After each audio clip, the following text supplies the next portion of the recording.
তাই আলাউদ্দিন হোসেন শাহ একদিন চিন্তা করলেন যে আমি সুউচ্চ গম্বুজ করব, সেখানে থেকে আমি প্রজাদের দেখতে পারবো। তাই উনি সুউচ্চ গম্বুজ সৃষ্টি করার জন্য মিস্ত্রি নিয়োগ করলেন। মিস্ত্রিরা যথারীতি গম্বুজের কাজ শুরু করে দিয়েছেন। গম্বুজ করতে করতে প্রায় শেষের পথে তখন ওই মিস্ত্রি এসে বলছেন, প্রভু এসে দেখে যান, গম্বুজ প্রায় শেষের পথে।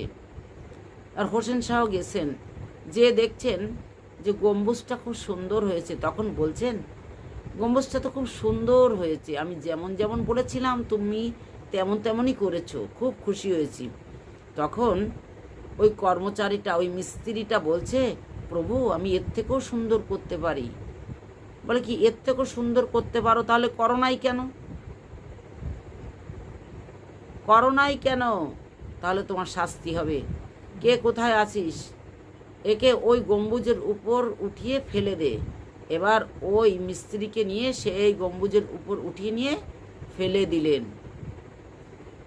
ফেলে দিয়ে এই হোসেন শাহের একজন বিশ্বস্ত কর্মচারী ছিল হিনা। তখন হিনাকে বলছে, হিনা তুই মাধাইপুরে যা।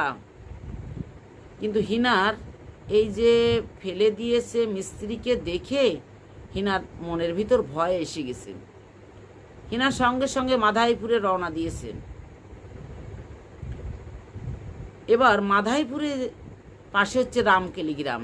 সেই রামকেলিতে বসে রূপ গোস্বামী আর সনাতন গোস্বামী তারা একটা কুটিরের ভিতর থেকে ভজন করেন। রূপ গোস্বামীর ক্ষমতা ছিল, লোককে দেখে বলে দিতে পারত কে কোন জন্য এসেছে, কার কোন সমস্যা, সেটা বলে দিতে পারতেন। এরা তো খুব বিচক্ষণ পণ্ডিত ছিলেন। এদিকে হুসেন শাহের কাছে এক দরবেশ এসেছে। মুসলমানদের তো দরবেশ থাকে, দরবেশ এসেছে। দরবেশ আসলে বলছেন, হুসেন শাহ দেখুন তো, আপনি বসুন আর আমাকে একটু দেখুন আমার ভাগ্যে কি আছে।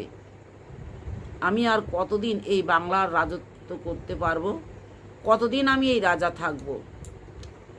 তখন দরবেশ বললেন, হুজুর আপনি আর বেশি দিন নাই, আপনি বেশি দিন আর এই রাজত্ব করতে পারবেন না। তবে আপনার এখানে দুটো ঠাকুর আসবে, ওই ঠাকুর দুটো যদি রাখতে পারেন তাহলে আপনি অনেক দিন রাজত্ব করতে পারবেন। তাদের নাম হচ্ছে রূপ আর সনাতন। এবার শুনে রেখেছেন। এবার দরবেশকে সম্মান করে যথারীতি বকশিশ দিয়ে বিদায়